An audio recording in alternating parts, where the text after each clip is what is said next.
नमस्कार बच्चों, आज हम कक्षा 12 के विषय गृह विज्ञान प्रायोगिक की यहाँ बात कर रहे हैं। इस पर हम चर्चा कर रहे हैं कि किस प्रकार से हमें प्रायोगिक पुस्तिका का निर्माण करना है, किस प्रकार से हमें अपने विभिन्न प्रयोगों को प्रायोगिक पुस्तिका में अंकित करना है। क्योंकि हम यहाँ प्रयोग कर रहे हैं तो प्रत्येक जो प्रयोग किया जा रहा है उससे किन चरणों में हमें अपनी प्रयोग पुस्तिका में लिखना है, इसका अध्ययन हम यहाँ अभी करने वाले हैं। अब देखते हैं हम प्रयोग के आधार पर कौन कौन से चरण जो कि प्रत्येक प्रयोग में होते हैं, कौन कौन से चरण होंगे, उन्हें हमें किस प्रकार से लिखना है, इसके बारे में हम आगे बात करेंगे।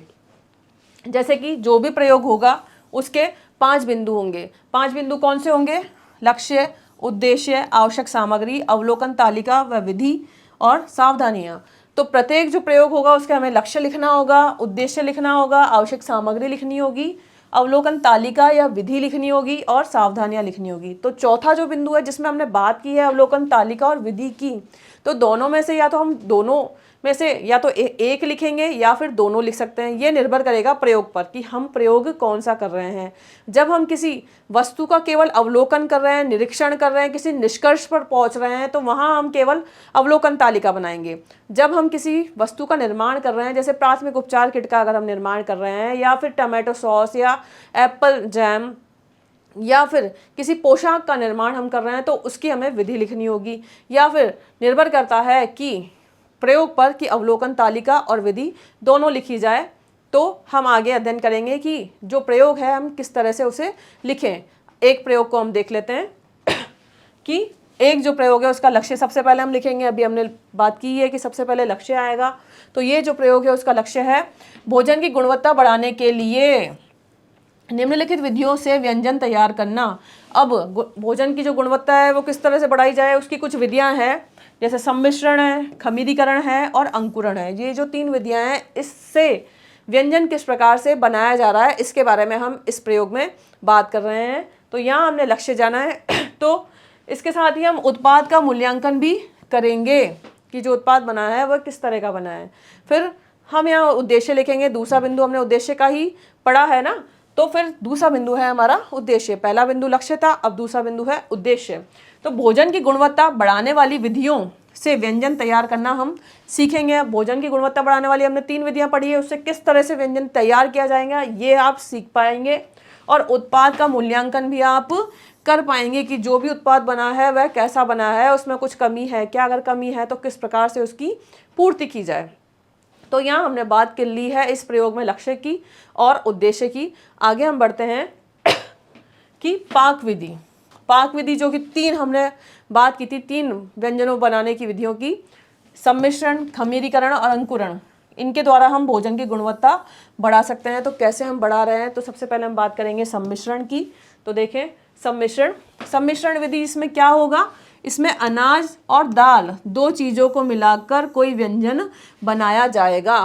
अब जैसे कि हमने एक उदाहरण के लिए एक लिया है बाजरे के लड्डू, एक व्यंजन हम बना रहे हैं बाजरे के लड्डू। तो इसमें आपने लिया है बाजरे का आटा और बेसन। बाजरे का आटा यानी कि अनाज और बेसन यानी कि दाल, और लिया है हमने गुड़, तिल, मूंगफली और घी। इस तरह से हमने ये आवश्यक सामग्री ली है इसके बाजरे के लड्डू बनाने के लिए। अब किस तरह से हम बाजरे के लड्डू बना रहे हैं उसकी बात करें।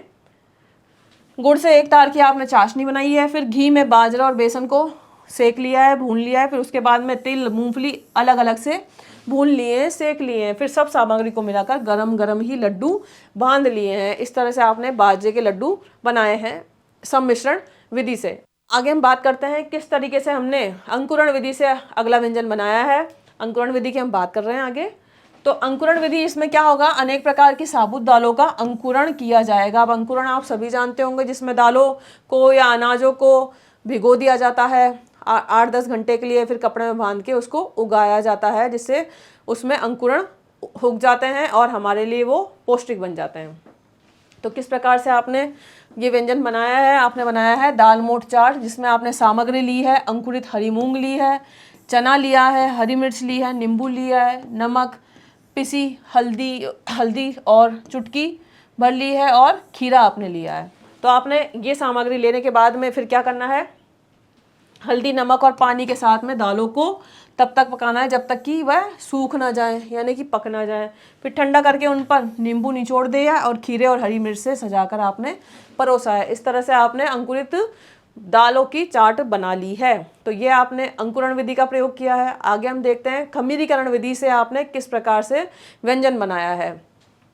तो खमीरीकरण जो विधि है इसमें क्या होगा, हमारे देश में दक्षिणी भारत का इडली तो आपने सुना ही होगा, डोसा भी आपने सुना होगा, और गुजरात का खमंड ढोकला भी सुना होगा। ये किस विधि से तैयार किए जाते हैं, खमीरीकरण विधि से। ये सब क्या हैं, खमीरीकृत भोज्य पदार्थ हैं। तो इनसे हम व्यंजन किस प्रकार से बना रहे हैं वह देखते हैं।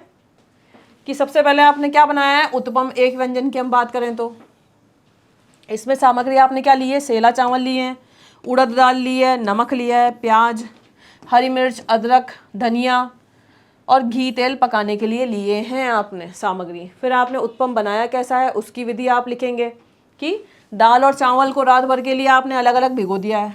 फिर उसके बाद में क्या किया है, अलग अलग पीस कर मिला दिया है और 24 घंटे तक खमीर उठने के लिए छोड़ दिया है। पहले उसको भिगोया है, फिर पीसा है, फिर 24 घंटे खमीर उठने के लिए छोड़ दिया है।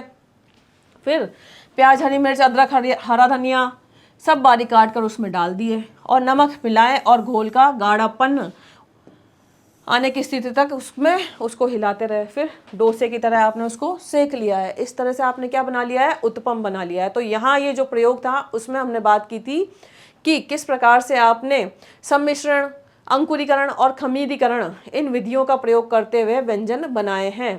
तो यही हमने इस प्रयोग में विधि लिखी है इसकी, और कौन कौन सी सामग्री चाहिए, इसका उद्देश्य क्या है, लक्ष्य क्या है, ये हमने इस प्रयोग में लिखे हैं। तो इसी तरह से आपको हर प्रयोग में यही तरीका अपनाते हुए अपने प्रयोग को अपनी प्रयोग तालिका में अंकित करना है। ठीक है, धन्यवाद।